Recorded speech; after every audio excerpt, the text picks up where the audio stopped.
سيدنا وسندنا وحبيبنا وحبيب ربنا وطبيبنا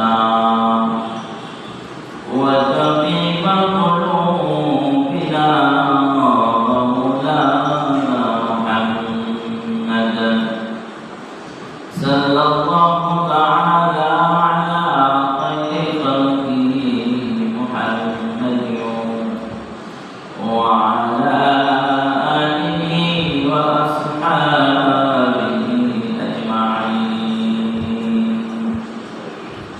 أما بعد فأعوذ بالله من الشيطان الرجيم.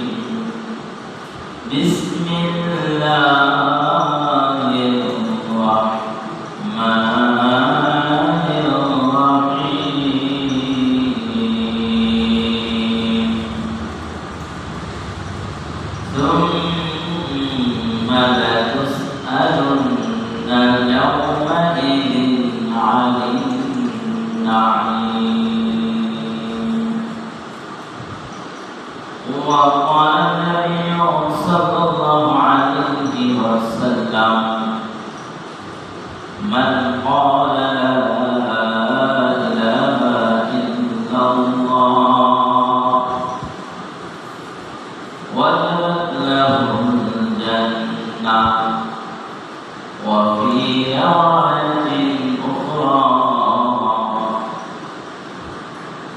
دخل الله الجنة.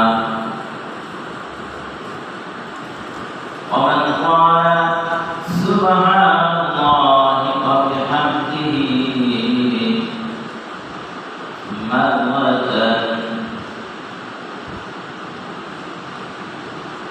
فله 1000 حسنة و100,000 حسنة و24,000 حسنة. فقالوا يا رسول الله إذا لا نريد. قال رسول الله صلى الله عليه وسلم: إن أحدكم ليجيء يوما لو وقعت على جبل أثقلته ولو جيء بالنعام. وقال النبي صلى الله عليه وسلم: يوم حيث يتطاول برحمة الله أو كما قال النبي عليه الصلاة والسلام: ये हम सब मुसाफिर हैं, ये हम सब मुसाफिर हैं, वही आखिर ठिकाना, वही आगे रवाना है, वही पीर से रवाना। सवाल गुरुदेव पढ़ो। اللهم صل على محمد وعلى آل محمد كما صليت على إبراهيم وعلى آل إبراهيم إنك حميد مجيد. اللهم بارك على محمد وعلى آل محمد كما باركت على إبراهيم وعلى آل إبراهيم إنك حميد مجيد. الحمد لله. আল্লাহ তাআলার দরবারে লাখো কোটি শুকর যে আল্লাহ পাক আমাদেরকে এই পবিত্র জিলহজ মাসে হজের মাসে আমাদেরকে আল্লাহ তাআলা দুনিয়ার সর্বশ্রেষ্ঠ উত্তম পছন্দনীয় জায়গায় আল্লাহ পাক আগেভাগে আসা বসার তৌফিক দান করেছেন। এই জন্য অন্তর থেকে অন্তরে অন্তঃস্থল থেকে মন উজাড় করে আল্লাহ তাআলাকে জানিয়ে দিব যে আল্লাহ আমরা আপনার উপরে খুশি, আপনি আমাদের উপরে খুশি হয়ে যান। সকলে বলে আলহামদুলিল্লাহ।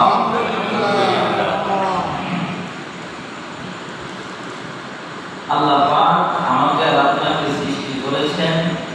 আল্লাহ তাআলা বলেন আফাহাসিবতুম আন্নামা খালাকনাকুম আবাসা, মানুষ তোমরা মনে করিও না তোমাদেরকে আমি আল্লাহ তাআলা এমনি সৃষ্টি করেছি, কোনো উদ্দেশ্য আমার নাই, অনর্থক সৃষ্টি করেছি এমনটা মনে করার কোনো কারণ নাই। গাছপালা তরুলতা, পশু পাখি বনলতা যা কিছু দেখতে পাও, জীব হোক জড় পদার্থ হোক, সব কিছু আমি আল্লাহ তাআলা সৃষ্টি করেছি, এদের কোনো হিসাব নাই।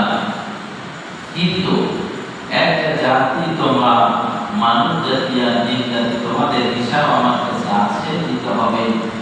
কখনোই তোমরা পারবে না। তোমাদের ভিতরে দুইটা জিনিস, তোমাদের ভিতরে যতক্ষণ পর্যন্ত আল্লাহ তাআলা কিয়ামতের মাঠে মানুষকে পাঁচটা জিনিস জিজ্ঞাসা করবে, পাঁচটা জিনিসের উত্তর সদুত্তর যতক্ষণ পর্যন্ত দিতে না পারছি ততক্ষণ পর্যন্ত জান্নাতে যাওয়ার সুযোগ নাই। সকলে বলি নাউযুবিল্লাহ।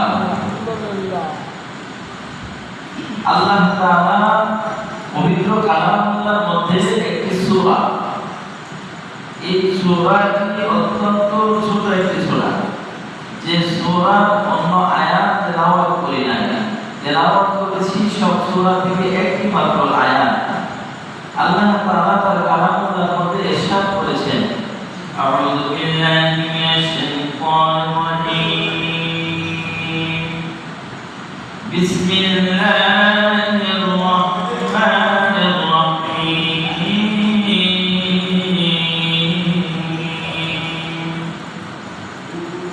সুম্মা লাতুসআলুন্না ইয়াওমাইযিন আনিন নাঈম। এর অর্থ হলো অতঃপর আল্লাহ তাআলা তোমাদেরকে জিজ্ঞাসা করবেন তোমাদের নিয়ামত সম্পর্কে। এই আয়াতের মধ্যে আল্লাহ তাআলা বলেন সুম্মা লাতুসআলুন্না, অতঃপর, তারপর, আবার। এই সুম্মা শব্দের অর্থ হলো এই তিনটা অর্থ, অতঃপর, আবার, দ্বিতীয়বার।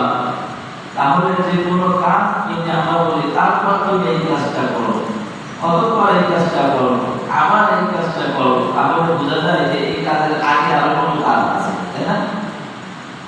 ভাই তুমি এই কাজটা আরেকবার করো তো, তার মানে বোঝা গেল একবার করেছিল আরেকবার করতে হবে।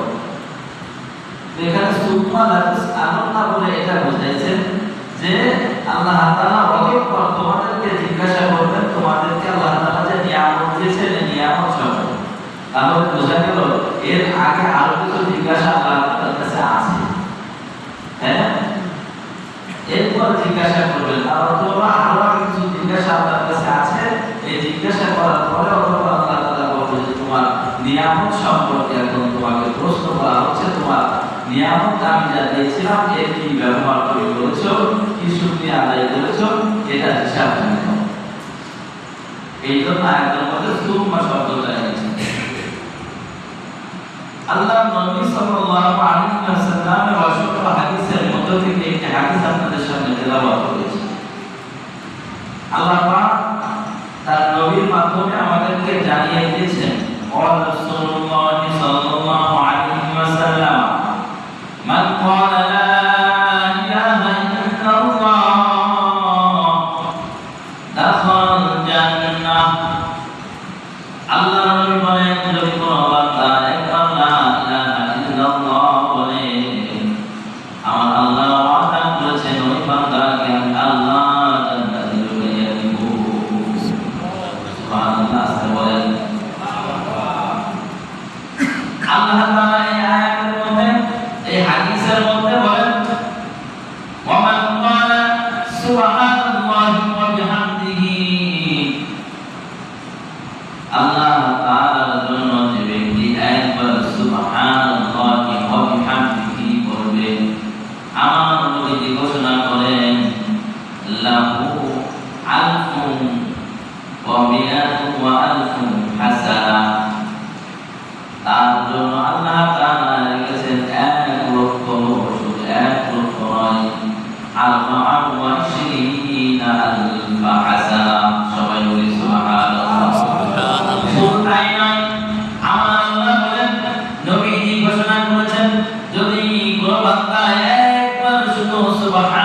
সুবহানাল্লাহি ওয়া বিহামদিহি। শব্দটা কিন্তু বড়, খুব কঠিন নাকি? খুব সহজ না? কালিমাতান হাবিবাতান ইলার রহমান। বুখারী শরীফের সর্বশেষ হাদিসের মধ্যে আমার নবী ঘোষণা করেছেন, দুইটা কালিমা, দুইটা বাক্য, দুইটা কথা এমন আছে যে কথাগুলো আল্লাহ তাআলার কাছে অত্যন্ত প্রিয়। কালিমাতান মানে দুইটা বাক্য, হাবিবাতান ইলার রহমান, আল্লাহর কাছে অনেক প্রিয়। সকিলাতান ফিল মিজান, যে কালিমা দুইটা বাক্য দুটো যেটা মিজানের দাঁড়ি পাল্লায় যদি রাখা হয় মিজানের পাল্লাটা ভারী হয়ে যাবে।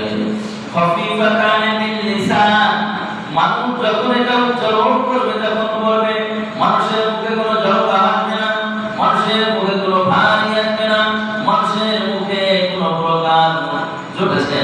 এই দুইটা কালিমা কাল কিয়ামতের ময়দানে মিজানের পাল্লাটাকে বড় ভারী করে দিবে। সম্মানিত উপস্থিতি ভাইরা, আমাকে আপনাকে তৈরি করেছেন কে? আমার আপনার সৃষ্টিকর্তা একমাত্র আল্লাহ। মালিক আমাদেরকে তৈরি করে ক্ষুদ্র ক্ষুদ্র কিছু জিনিস আর আমল আমাদেরকে দিয়ে রেখেছেন। এই আমলগুলো যদি কোনো বান্দা করতে পারে, আল্লাহ তাআলা কিয়ামতের ময়দানে ক্ষুদ্র ক্ষুদ্র কিছু আমলকে একত্রিত করে তাকে জান্নাতে যাওয়ার জন্য ওসিলা বানাই দিবেন। সুবহানাল্লাহ। কে বানাবেন ভাই? কে? আল্লাহ বানাবেন। আমার আল্লাহ, আপনার আল্লাহ কোনো কৃপণ নয়।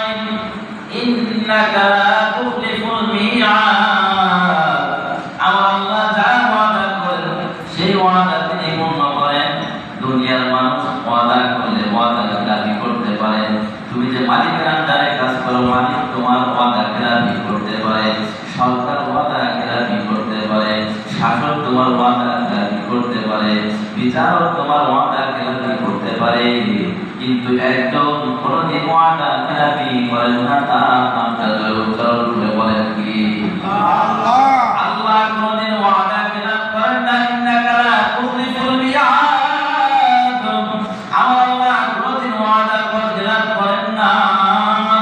আমার আল্লাহ তাই নবীকে ঘোষণা করে দিয়েছেন, ও নবী জান, আমার বান্দাদেরকে, আপনার উম্মতকে দুইটা কালিমা বেশি বেশি করে শিখান। বান্দা এমন আমল করতে পারে যদি সুবহানাল্লাহি ওয়া বিহামদিহি একবার বলার কারণে যদি এত 2,40,000 নেকি যদি আল্লাহ তাআলা যদি রেখে দেন, তাহলে তো কাল কিয়ামতের ময়দানে মনে হয় কোনো মানুষ ধ্বংস হবে না, সব মানুষ জান্নাতে যাবে। সুবহানাল্লাহ। নবীজি বলেন, ও আমার সাহাবীরা, তোমাদের ধারণাটা ভালো, তবে ওই দিনও কিছু মানুষ এমন থাকবে, ইযান ইয়াওমা আন্না আহাদুকুম ইয়াওমাহু, ওই দিন তোমাদের মধ্যে এমন মানুষ কিছু থাকবে, লা ইয়াজিউ, তারা তাদের সওয়াব আর নেকির পাল্লা এমন ভাবে নিয়ে আসবে, লাউ উজিয়াত আলা জাবালিন আসফালাত, যদি তাদের নেকি এত পরিমাণ বেশি, যদি ওই নেকি কোনো পাহাড়ের উপরে রাখা হয়, পাহাড় বসে যাবে, এত পরিমাণ নেকি হবে। সুবহানাল্লাহ। এত পরিমাণ নেকি নিয়ে আসার পরে ওই দিন কিছু মানুষ জীবনে ধ্বংস হয়ে যাবে। সাহাবীরা আশ্চর্য হয়ে গেলেন, ইয়া রাসূলুল্লাহ, ইয়া হাবিবাল্লাহ, বলেন কি এত আমল নিয়ে আসার পরে ওই মানুষগুলো আবার ধ্বংস হয়ে যাবে? ব্যাপারটা তো বুঝলাম না। আমার নবীজি হাদিসের শেষে বলছেন, সেই দিন একমাত্র আমার আল্লাহ তাআলা লাউ তাআমাআত বিরহমাতিল্লাহি সুবহানাহু ওয়া তাআলা, এই বান্দার যত নিয়ামত আছে সব নিয়ামত, এই বান্দার যত নেকি আছে সব নেকিকে এক পাশে রাখা হবে।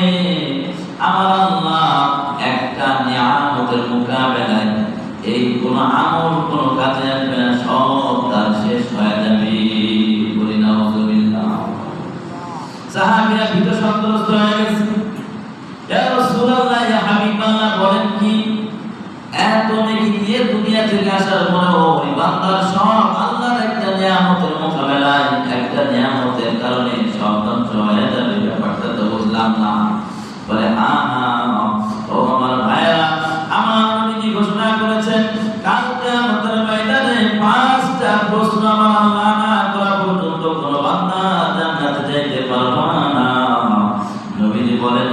প্রশ্নের মধ্যে 1 নম্বর প্রশ্ন হলো, ও বান্দা, তোমাকে যে আমি আল্লাহ হায়াতটা দান করেছিলাম, তোমাকে যে আমি জীবনটা দান করেছিলাম, তোমাকে যে আমি জৈবনটা দান করেছিলাম রে বান্দা, আমার 64 বছর জিন্দেগি, 70 বছরের জিন্দেগি, 100 বছরের জিন্দেগি যে তুমি কাটাই আসলা, তোমার এই পুরা জিন্দেগিটা তুমি কোন কাজের মধ্যে ব্যয় করেছো? আমাকে একটা সঠিক উত্তর তুমি দাও। 1 নম্বর প্রশ্ন। 2 নম্বর প্রশ্ন করবে, ও বান্দা, তোমাকে তো হায়াত দান করেছিলাম, তোমার হায়াতের মধ্যে মূল্যবান একটা সময় তোমাকে আমি দিয়েছিলাম। মানুষের জীবনের মূল্যবান সময়টা কোন সময় বলেন তো দেখি? জৈবনকাল। কোন কাল? জৈবনকাল, পাগলামির কাল। জৈবনকালটা বড় যেমন পাগলামি, জৈবনকাল ঠিক তেমনি ভাবে জৈবনটা আমার আল্লাহর কাছে অনেক বড় দামি একটা সময়। যখন আমরা পিছনে পড়ে যাব, কথা বলার মতো শক্তি থাকবে না, নামাজ কেরাম তো দূরের কথা, অজ্ঞান হয়ে থাকবো, বিছানায় পেশাব পায়খানা করে দিব, বর নির্ভরশীল হয়ে থাকবো, বৃদ্ধ হয়ে যাব। এমন সময় যখন মানুষ বিছানায় শুয়ে থাকবে, ওই মানুষগুলো কোনো কিছু করতে পারবে না, কিন্তু ওই মানুষের নেকি আর বদি লেখা কি বন্ধ থাকবে কি থাকবে না? বন্ধ থাকবে? বন্ধ থাকবে না।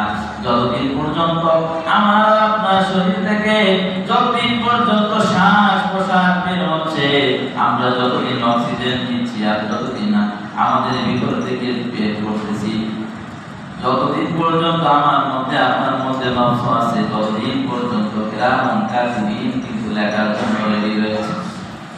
কেউ যদি মনে করে এখন বৃদ্ধ হয়ে গেছে, আমাকে আর লিখবে না, আপনার চিন্তাটা ভুল। কেউ যদি মনে করে আমি এলাকার চেয়ারম্যান হয়ে গেছি, আমার হিসাব কিতাব বন্ধ হয়ে গেছে। কেউ যদি মনে করে আমি মসজিদে তো 5 ওয়াক্ত আযান দেই, আমার হিসাব কিতাব বন্ধ। কেউ যদি মনে করে আমি এলাকার সব থেকে বড় নামাজি, আমার হিসাব কিতাব বন্ধ। কেউ যদি মনে করে আমি মসজিদের সভাপতি সেক্রেটারি হয়ে গেছি, আমার হিসাব কিতাব বন্ধ হয়ে গেছে, এইরকম চিন্তা ভাবনা করলে কাজ হবে না। আমার আল্লাহ বলেন, যতদিন পর্যন্ত বিশ্বাস তোমার মধ্যে আছে, নফসটা আছে, ততদিন পর্যন্ত আমি আল্লাহ দেখার জন্য 2 জনকে নির্ধারণ করে দিয়েছি। ভাইরা আমার, আল্লাহ বলতে বান্দা, জৈবনকাল তোমাকে আমি দিয়েছিলাম, তো বলতেছিলাম মানুষের যতক্ষণ পর্যন্ত তার মধ্যে শ্বাস থাকবে, নিঃশ্বাস থাকবে, ততক্ষণ পর্যন্ত আল্লাহ হিসাব নেবে। ওই বুড়ো বয়সে, বৃদ্ধ বয়সেও যখন কিছুই করতে পারবো না, তখনও কিন্তু ফেরেশতায় আমার আপনার আমলনামা লিখতে থাকবে। কিভাবে রাখবে? বলবে, আল্লাহর কাছে প্রশ্ন করবে, ফেরেশতা বলবে, আল্লাহ, বান্দা তো নামাজও পড়তে পারে না, অচেতন অবস্থায় পায়খানা করে নিজেই তাই পরিষ্কার হতে পারে না, এখন নেকি লেখা হবে কিভাবে? বুদ্ধি রাখবো কিভাবে? আমার আল্লাহ বলে, যা আমার বান্দাটা দেখতো যৌবন বয়সে, যে বয়সে পাগলামির বয়সটা ছিল, ওই বয়সে আমি আল্লাহকে সিজদা করেছি কিনা, আমি আল্লাহকে খুশি করেছি কিনা, নাকি ওই বয়সে আমি আল্লাহকে ভুলে দুনিয়ার মধ্যে নিমজ্জিত ছিল। যদি দুনিয়ার মধ্যে নিমজ্জিত দেখে থাকে, তাহলে এই পুরো বয়সেও তার আমলনামায় ওই যৌবন বয়স অনুযায়ী দেখতে পাও। আর যদি বান্দা যৌবন বয়সে আমি আল্লাহর কদমে সিজদা করে যাই, আমি আল্লাহকে খুশি করার জন্য নামাজ পড়ে, আমি আল্লাহকে খুশি করার জন্য হালাল হারাম বেছে খাই, আল্লাহকে খুশি করার জন্য তার জৈবনটাকে বিসর্জন দিয়ে দেয়, যা যা বৃদ্ধ হয়ে গেছে তাতে কোনো অসুবিধা নাই। তবে ওই বান্দার যৌবন বয়সের নেকি যেমন লেখা হতো, এইভাবে তার এই বৃদ্ধ বয়সেও তার আমলনামায় নেকিগুলো রেখে থাকবে। সুবহানাল্লাহ। প্রশ্ন কয়টা হলো? 2টা। 1 নম্বর কি প্রশ্ন ছিল? 1 নম্বর ছিল তোমাকে যে জীবনটা দান করা হয়েছে, জীবন তুমি কোন কাজে ব্যয় করেছো। 2 নম্বর হলো তোমাকে যে জৈবনটা দান করা হয়েছিল, তোমার জৈবনটা তুমি কোন কাজে ব্যয় করেছো। 3 নম্বর প্রশ্ন আল্লাহ বলবেন, ও দুনিয়ার মানুষ, তোমাকে যে আমি অর্থ সম্পদ, টাকা পয়সার মালিক বানিয়েছিলাম, তোমার অর্থ সম্পদ তুমি কোন কাজের মধ্যে ব্যয় করেছো। 4 নম্বর প্রশ্ন হবে, তোমাকে যে সম্পদ আমি আল্লাহ দিয়েছিলাম, এই সম্পদ তুমি কোনভাবে উপার্জন করেছো। হারাম ভাবে নাকি হারাম ভাবে উপার্জন করেছ? 5 নম্বর প্রশ্ন আল্লাহ বলে তোমাকে যে ইলম দিয়েছিলাম ইলম অনুযায়ী কতটুকু তুমি আমল করছো? ভাইরা আমার, 5টা প্রশ্নের উত্তর যদি কেউ দিয়ে যেতে পারে তার জন্য আমার আল্লাহ ঘোষণা করেছেন আল্লাহুম্মা জান্নাহ, আমি আল্লাহ তাকে জান্নাতি বানাইয়া দিব। আর যতক্ষণ পর্যন্ত তুমি এই 5টা প্রশ্নের উত্তর না দিতে পারছো ততক্ষণ পর্যন্ত তোমার জন্য জান্নাতের দরজা খোলা হবে না। বলি নাউযুবিল্লাহ। প্রথম প্রশ্ন কি ছিল ভাই, মনে আছে? তোমার জীবনটাকে তুমি কোন কাজে ব্যয় করেছো? আমরা এখানে শ্রেণীর মানুষ আছি, বিভিন্ন শ্রেণীর পেশার মানুষ আছি। আল্লাহ পাক আমাদেরকে আনার একটা সিরিয়াল আমাদের আছে, কিন্তু যাওয়ার কোনো সিরিয়াল নাই। আগে দাদা আসছে, দাদা থেকে বাবা আসছে, বাবা থেকে আমরা আসছি, আমাদের থেকে আমাদের ছেলে মেয়ে এভাবে আসতে থাকবে। এটা একটা সিরিয়াল আল্লাহ তাআলা করে দিয়েছেন। কিন্তু এমনও আছে দাদা বেঁচে আছে, বাবা বেঁচে আছে, কিন্তু সেই নাতি মারা গেছে, আছে না? যাওয়ার কোনো সিরিয়াল আল্লাহর কাছে না, কিন্তু আসার সিরিয়াল আল্লাহর কাছে আছে। এই জন্য ভাইরা আমার, আল্লাহর কাছে প্রশ্নবিদ্ধ হতে হবে। প্রশ্ন আল্লাহ তাআলা আমাকে আপনাকে করবেন, তা হলো তোমার যে জীবনটা আমি দিয়েছিলাম তুমি কোন কাজের মধ্যে তুমি ব্যয় করেছো? হিসাব আছে আমাদের কাছে? হিসাব আছে? হিসাব নাই। হিসাব করতে হবে। এখনো সময় আছে, এখনো সময় আছে। আমার আল্লাহ ঘোষণা করেছেন লা তাকনাতু মিন রাহমাতিল্লাহ ইন্নাল্লাহা ইয়াগফিরুয যুনুবা জামিআ। ও বান্দা, আমি আল্লাহ এত ভালোবাসি, এত পছন্দ করি, এত মায়া, আমি আল্লাহর এত দয়া।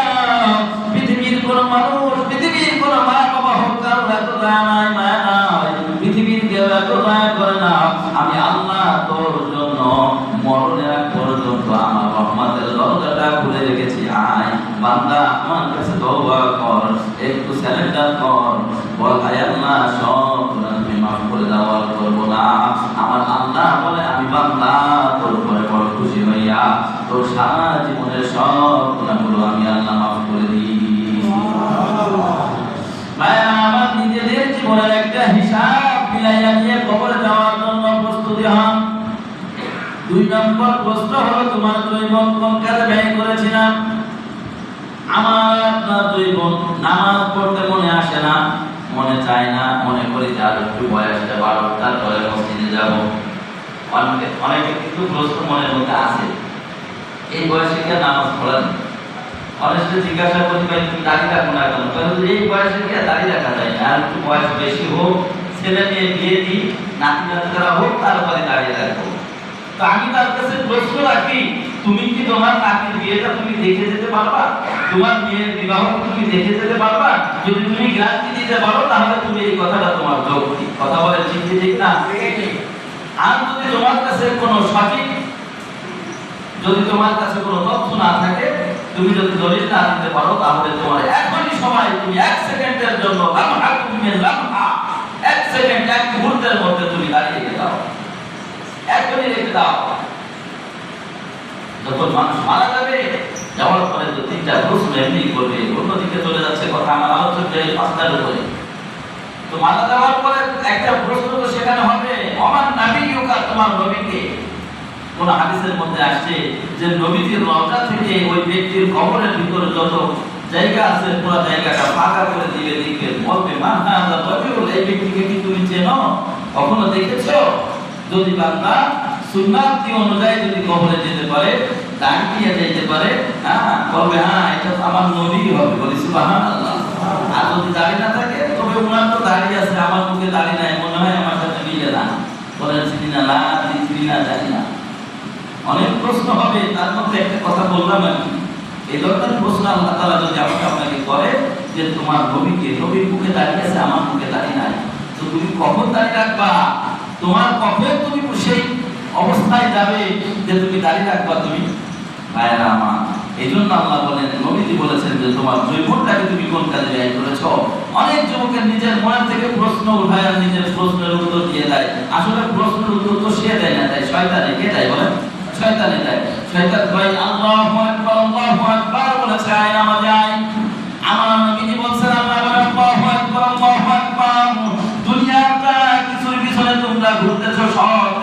কে? বলেন আল্লাহু আকবার। আল্লাহ সব থেকে বড়। তুমি যে ফ্ল্যাট বাড়ির জন্য ঘুরতেছো, তুমি যে ঢাকায় জমি কিনছো, তুমি যে বিদেশে ব্যাংক ব্যালেন্স করছো, সব কিছু থেকে আমার আল্লাহ বড়। তুমি যে অর্থের পিছনে ঘুরতেছো, নামাজে আসো না, তার থেকে আমার আল্লাহ বড়। ও বান্দা, স্ত্রীর জন্য, সন্তান সন্ততির মুখে দুইটা খাবার দেওয়ার জন্য তুমি নামাজ পড়ছো না, সব কিছু থেকে আমার আল্লাহ বড়। আমার আল্লাহ বলে আল্লাহু আকবার, আল্লাহু আকবার। বান্দা আয় আয় আয়, যা কিছু দেখতেছি সব থেকে আমি আল্লাহ যদি বড় হয়ে যায়, আমি আল্লাহ তোকে সব কিছু থেকে আমি সব কিছু আমি তোকে দিব। তবে সিস্টেম আমি আল্লাহ তাআলা তোকে দিব। আয় বান্দা, হাইয়া আলাস সালাহ, নামাজ আয়, হাইয়া আলাল ফালাহ, নামাজ আয়, কল্যাণের দিকে আয়। যতবার আল্লাহ তাআলার পক্ষ থেকে এইভাবে আওয়াজ আসে আমাদের আপনার কানে, মাইকে আওয়াজ দেয় মুয়াজ্জিন, হাইয়া আলাস সালাহ, নামাজের জন্য আসো। ফজরের সময় বলে আসসালাতু খায়রুম মিনান নাওম। ও বান্দা, তুমি যে ঘুমিয়ে আছো, তোমার ঘুম থেকে আমার আল্লাহর নামাজটা পড়ো। আয়, এই 2 রাকাত ফজরের নামাজটা পড়ে আবার বাড়িতে ঘুমা, কোনো অসুবিধা হবে না। আমার আল্লাহ বলে বান্দা, যদি আমি আল্লাহর কল্যাণের দিকে ডাকার পর কোনো বান্দা যদি কানে আঙ্গুল দিয়ে বসে থাকে, নামাজে না আসে, ওর উত্তরটা শয়তানই দিয়ে দেয়। শয়তান কয়, এখন তোর নামাজে যাওয়ার সময় না, এখন তোর বান্দরায় যাইতে হবে, কাজ আছে ওইটা বড়। এখন তোর জমিনে যাইতে হবে, জমিনের কাজ বড়। এখন তোর বাড়িতে কাজ করতে হবে, ওই কাজটা তোর বড়। এইভাবে শয়তান আমাকে আপনাকে প্রশ্নের উত্তরগুলো দিতে থাকে। তবে ভালো করে মনে রাখতে হবে মুসলমান, যদি আমি আর আপনি যদি শয়তানের তাবেদারি করি, মৃত্যুর সময় শয়তান আমার বন্ধু হয়ে যাবে, আমাকে শয়তান নিয়ে যাবে জাহান্নামের দিকে। ঠিক ওই মানুষগুলোর মনে কিন্তু আরেকটা প্রশ্ন জাগে, সেটা হলো না নামাজ পড়া দরকার আছে কিনা। আমরা যারা নামাজ পড়তে আসি আর না আসি, দুইটা প্রশ্ন সবার মনের মধ্যে যখন আজান কানে যায় আসে। এক মনে চায় যাই নামাজ পড়ে আসি, আর এক মনে চায় যে না, নামাজ পড়তে যাবো না, আগে এই কাজটা করে নি, তাই না? তো মানুষের ভিতর দুইটা জিনিস আছে, একে বলা হয় লাতায়েফে গায়েবা, অদৃশ্য শক্তি। মানুষের ভিতর একটা অদৃশ্য শক্তি আছে, যে অদৃশ্য শক্তি কেউ টানে ভালোর দিকে, কেউ টানে খারাপের দিকে। আমি যদি খারাপের দিকে যাই, আমার খারাপটাকে আমার প্রাধান্য দিব। কোন ব্যক্তি নামাজ যদি কাজা করে ইচ্ছা থেকে বলে 288 লক্ষ বছর জাহান্নামে পড়তে হবে, এটা মাথায় নাই বলে ভাইরা আমার। এই জন্য আল্লাহ জিজ্ঞাসা করবেন, তোমার জৈবন তুমি কোন কাজে ব্যয় করেছ? আজকে যদি এই প্রশ্নের উত্তর আমরা নিজেরাই দিয়ে দিই, তাহলে কিয়ামতের ময়দানে প্রশ্নের উত্তর দিতে পারবো না। 3 নম্বর প্রশ্ন হলো, তোমাকে যে সম্পদ আল্লাহ দিয়েছেন, এই সম্পদ তুমি কোন কাজে কিভাবে তুমি উপার্জন করেছো? সবাই তো আমরা কম বেশি জানি কিভাবে কি করতেছি না করতেছি। আমার নবী বলেন, ফাহাল্লা হালালাহু ওয়া হারামা হারামা। যে ব্যক্তি হালালকে হারাম মনে করিয়া আর হারামকে হারাম মনে করিয়া যদি পার্থক্য না করতে পারে, হালাল আর হারামকে যদি একসাথে মিশাইয়া দেয়, ওই ব্যক্তিকে আল্লাহ তাআলা কাল কিয়ামতের ময়দানে জিজ্ঞাসা করবে, অর্থটা কোথায় পেয়েছিলা? এই সম্পদ যে তুমি উপার্জন করলা, ম্যাক্সিমাম দেখবেন বাবা এই সম্পদের পাহাড় উপরে দিয়ে যায়। এই সম্পদ কিন্তু বাবা ভোগ করতে পারে না, ভোগ করে সন্তানেরা। ঠিক কি ঠিক না? সন্তান ভোগ করে, নাতিপোতারা ভোগ করবে। কিন্তু আমি যে বেচারা হালাল হারাম তমিজ না করে অর্থের পাহাড় করে দিয়ে গেলাম, আমার সন্তান, অনেক মানুষ এমন আছে তার বাবার কবর কোন জায়গায় এখনো বলতে পারবে না, আছে কিনা কথা বলেন? অনেক মানুষ সমাজে আছে, এই বছরের মধ্যে একটা দিনও মা বাবার কবরের পাশে যাইয়া দোয়াও করে না, আল্লাহর কাছে ক্ষমা চাই না। তাহলে এইরকম বুঝার পরেও না বুঝকার যে ব্যক্তি করবে, আমার আল্লাহ বলেন ইন্নামা ইয়াতাযাক্কারুল আলবাব। প্রকৃত চালাক হলো ওই ব্যক্তি যে নাকি কবরে যাওয়ার পরেও দুনিয়া থেকে কিছু হাতেও এমন গুছাই রেখে যায় যে কবরে বসে তার সব খাইতে থাকবে।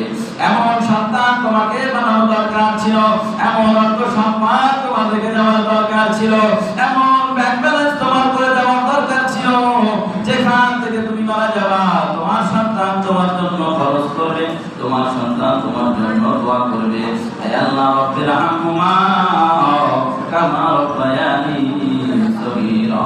হে আল্লাহ, যেমন মা বাবা ছোট করে মানুষ করেছে, কোনো স্বার্থ নাই, নিঃস্বার্থভাবে আমার মা বাবাও কবরে রয়েছে, নিঃস্বার্থভাবে তুমি মাফ করে দাও।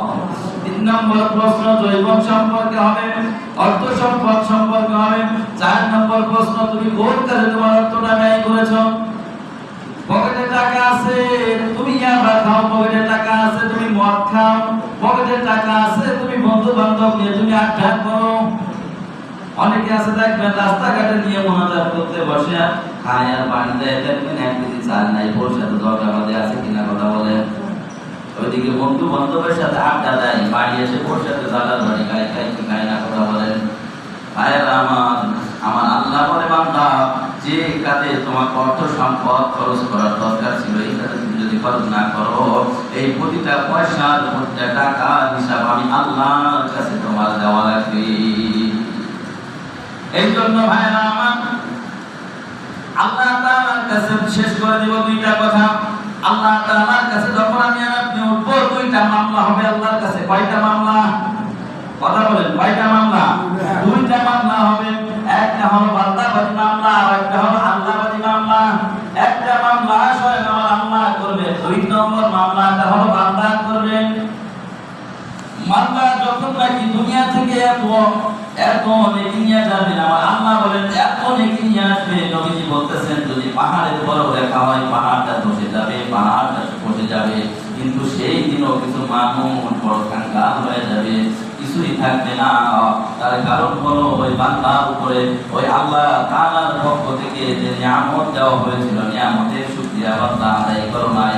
নিয়ামতের শুকরিয়া তো আদায় করোই নাই। একজন ব্যক্তির ঘটনা, একজন ব্যক্তি তার গায়ের মধ্যে কুষ্ঠের, ওই ব্যক্তি অন্ধ, ওই ব্যক্তি বধির, ওই ব্যক্তি কানে শোনে না, ওই ব্যক্তি বুবা। এর থেকে আর অসুস্থ কোনো মানুষ আছে আমাদের দৃষ্টিতে? বলে এমন একটা অসুস্থ মানুষের পাশে হযরত ওমর হাঁটতে যাচ্ছেন, যাওয়ার সময় সাহাবীদের কাছে জিজ্ঞাসা করছো, আমার সাহাবী ভাইরা বলে তো এই ব্যক্তির থেকে দুনিয়ায় আর কোন ব্যক্তি অশান্তিতে আছে কিনা? বলে যে না না, এর থেকে আর কোনো অশান্তিতে নাই। বলে হ্যাঁ না, দেখো এই বান্দা আল্লাহ তাআলার নিয়ামত এই বান্দার মধ্যে আছে। বলে কিভাবে? বলে এই বান্দা যখন পেশাব করে তার পেশাব যখন পক্ষে ক্লিয়ার হয়, পেশাব যখন পক্ষে তার ক্লিয়ার হচ্ছে, এত রোগে রোগাক্রান্ত, তারপর আল্লাহর নিয়ামত তো পেশাব। যদি পেশাব আটকে যায় আমরা কি করবো? কত দেখি পায়খানা যদি না হয় পেট ফিরে, তাই না? পাইপ ভিতরে দিয়ে পায়খানা তখন ত্যাগ করা লাগবে। পেশাব যদি আটকে যায় কি পরিমাণ অবস্থা হবে? তাহলে চিন্তা করেন আল্লাহ পাক আমাকে আপনাকে কি পরিমাণ নিয়ামত দিয়ে ভরপুর করে রেখেছেন। আমার মাথা থেকে পা পর্যন্ত আল্লাহ কি পরিমাণ নিয়ামত দিয়ে রেখেছেন। এই রাস্তাঘাটে আমি এখানে দেখা যায় একজন পাগল আগে ঘুরতো, এদিকে দেখতাম শীতের শীত নাই আর গরম নাই, একটা কম্বল গায়ে হাতে কিছু ব্যাগ নিয়ে এইদিকে আমি ঘুরতে দেখছি 1 বছর আগে, এখন আর দেখতেছি না। এই ব্যক্তিটা আর আমার মধ্যে আর তার মধ্যে পার্থক্যটা কি? তার আমার মধ্যে পার্থক্য হলো তার মাথায় এমন একটা তাজ আল্লাহ তাআলা লুজ করে দিয়েছেন যে লুজের কারণে সমাজে তার কোনো দাম নাই, তার সাক্ষী গ্রহণ করা হয় না, সমাজে তার সাথে কেউ মেয়ে বিবাহ দিবে না, সমাজে কেউ তাকে মানবে না। কিন্তু আমাকে আল্লাহ তাআলা মাথার তাজটা লুজ করে দেন নাই। আমি আল্লাহর নিয়ামতটা একটা নিয়ামত আল্লাহ তাআলা আমার একটা সেরা উপসেরা আল্লাহ তাআলা নষ্ট করে দেন নাই। আল্লাহর অসংখ্য নিয়ামত আমার শরীরে আরো থাকলোই, একটা নিয়ামতের যদি শুকরিয়া আমি আপনি যদি আদায় করি, বলেন তো কি পরিমাণ আল্লাহর শুকরিয়া আদায় করা দরকার? বহু সারাদিন যদি আমরা আল্লাহর সিজদায় পড়ে থাকি, আল্লাহর সিজদায় যদি সারাদিন লুটে পড়ে থাকি, তারপর আমার আল্লাহর শুকরিয়া আদায় করা শেষ হবে না। ঠিক না? এই জন্য ভাইরা আমার একটাই আহ্বান, উদাত্ত আহ্বান জানাই, সময় এখনো আছে। আমার আল্লাহ যেহেতু এখনো অপশন দিয়েছেন, মালিক যেহেতু এখনো সময় দিয়েছেন, বান্দা আয়, আমি আল্লাহর রহমতের করে আয়, একবার তওবা কর, ইস্তেগফার কর, সব কিছু ভুলে যাব, আমি আল্লাহ তোর জন্য আমি জান্নাত বানাই দেব। সুবহানাল্লাহ। এই জন্য ভাইরা আমার 5 ওয়াক্ত নামাজ আমরা কম বেশি পড়বো ইনশাআল্লাহ, পড়তে আসবো। হালাল হারামটা আমরা তমিজ করে চলবো, জৈবনটা যেন আমরা আল্লাহর রাস্তায় ব্যয় করতে পারি, অর্থ সম্পদ উপার্জনটা যেন আমাদের হালাল ভাবে হয়, অর্থ সম্পদ ব্যয়টা যেন আমাদের হালাল ভাবে হয়। অতঃপর আল্লাহ তাআলার পক্ষ থেকে এই মসজিদে এসে যতটুকু যা শিখি জানি এই কথাগুলো যেন আমরা আমল করতে পারি। আল্লাহ পাক আমাদের সকলকে এই কথাগুলো বোঝার এবং আমল করার তৌফিক দান করুন। সকলে বলি আমিন।